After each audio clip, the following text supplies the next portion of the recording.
Hey everybody, welcome back. Today I'm talking about my 3 favorite trees for screening cover and just general cover on my whitetail property here in north central Minnesota. The first tree that I want to talk to you guys about is this one right here. It's a white pine.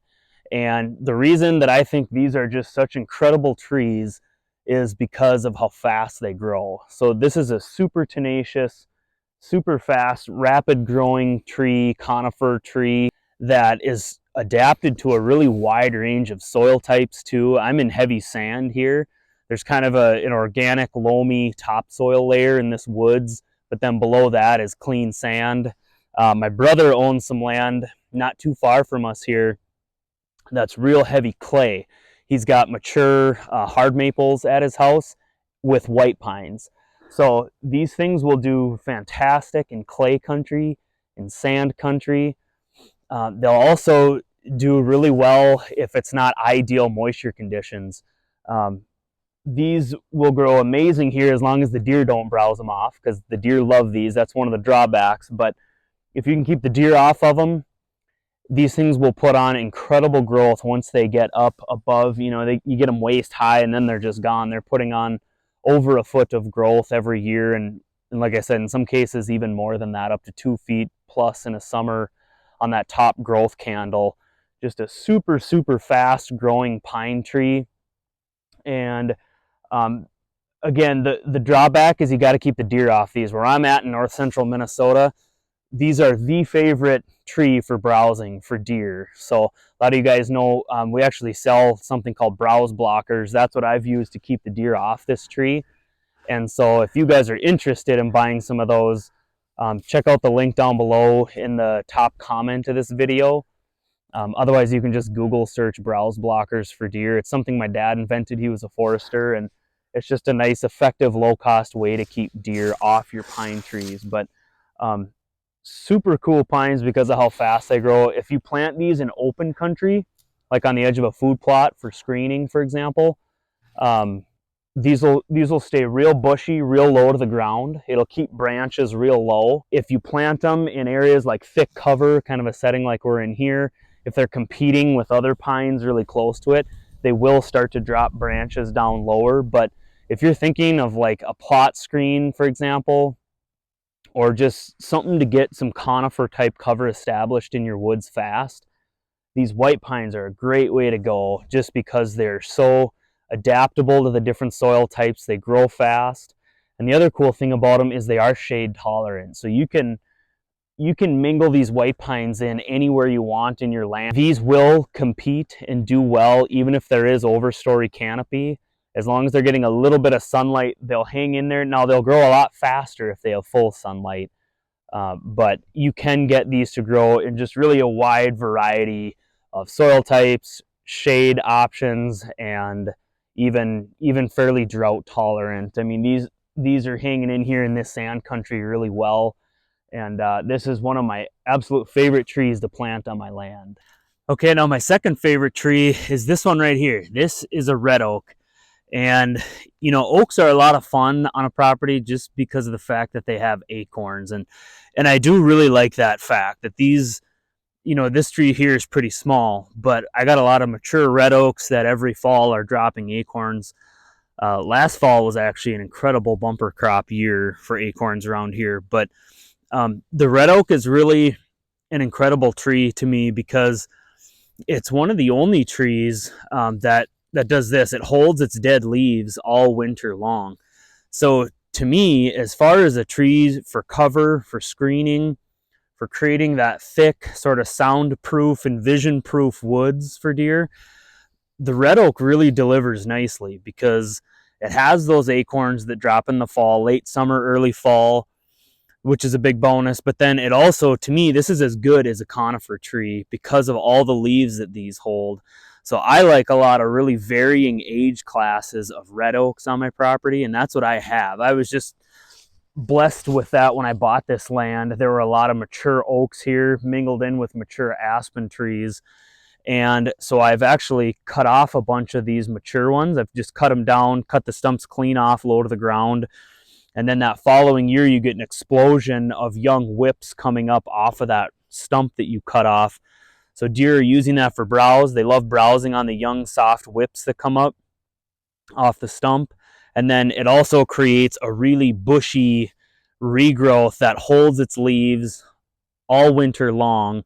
These leaves will hang on here until it starts to push out new buds with new leaves. Now this one here is not a cut off stump. This one I'm showing you, this must have been just an acorn that fell, or a squirrel dropped it or something, and it's turning into a tree now. But it's just a nice example of, you know, if you had a whole lot of these on your land, which I do, these young red oaks, it can really create a dense situation in your woods, which is what I want where we're at right now in a bedding area. My food plot is through the woods this way, and this is where deer are coming out of this area that we're standing in now. So you know what I want in oak savanna, meaning just a woods of solid, tall, mature, overstory, closed canopy red oaks? No, I would not want that. And in fact, there were parts of this property, this 20 acres when we bought it, that had those characteristics.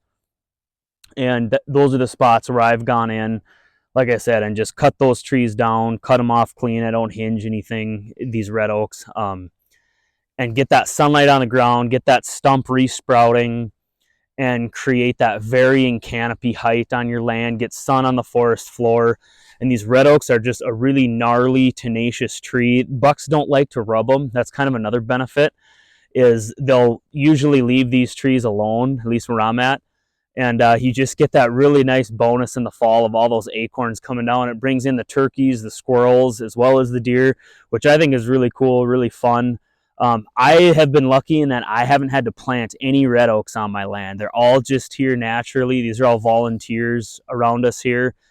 And so I'm lucky in that sense, but it is just really a cool tree to me for that reason, that, you know, I have my food plots out here, obviously, but if you can add in a big acorn crop on top of your food plots and have these acorns dropping on those trees strategically, where you want them, and you can, you know, cut down other trees or subordinate type oaks and leave those big mass producing ones.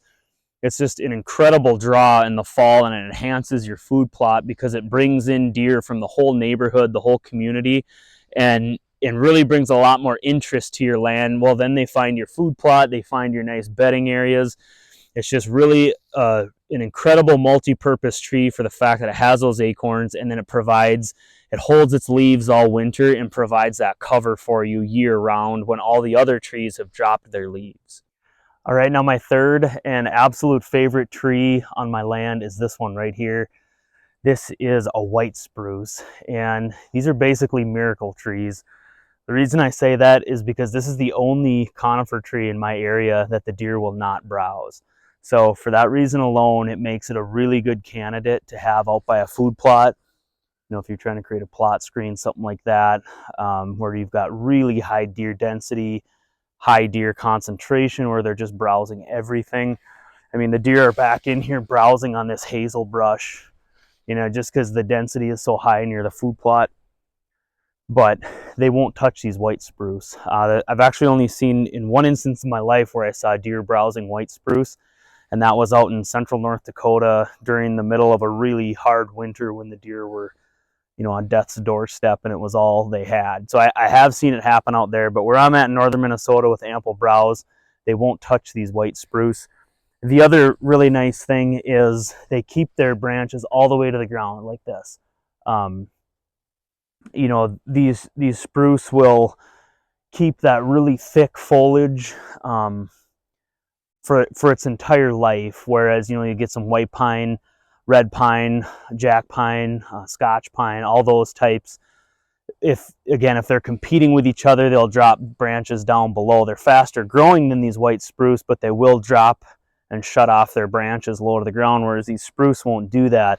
Especially if you got these in an open area, they'll just keep their branches all the way down to the ground, creating just awesome screening cover and side cover.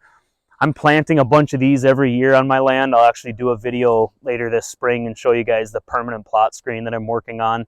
One of the drawbacks to white spruce is that they do grow slower than the white pine, the red pine, things like that, but they're well adapted to many different soil types up in the northern half of the US. these things have made it through some pretty gnarly droughts the last few years, and they've pulled right through. This one right here, this top growth candle on this, I'm just kind of eyeballing this one right now. Looks like just about a foot of growth on this top growth candle last summer, and we had a really bad drought last summer, so maybe it's 10-11 inches, but as this tree gets taller, it'll be doing a foot plus of growth every year. So just awesome trees. I plant these all over on my land. Once you get them up and growing, they're off to the races, and it's a lot of fun to have these on your land. So those are my 3 favorite trees that I've got on my land. I actually got a lot more that I really like too, but these are the 3 that I think, when it comes to cover, screening, things like that, that I really enjoy having. I enjoy planting them, caring for them, watching them grow over the years. If you guys liked the video or got anything out of it, do me a favor and hit the thumbs up. Think about subscribing to my channel if that interests you. Otherwise, until next time, take care, and I will catch you guys on the next video.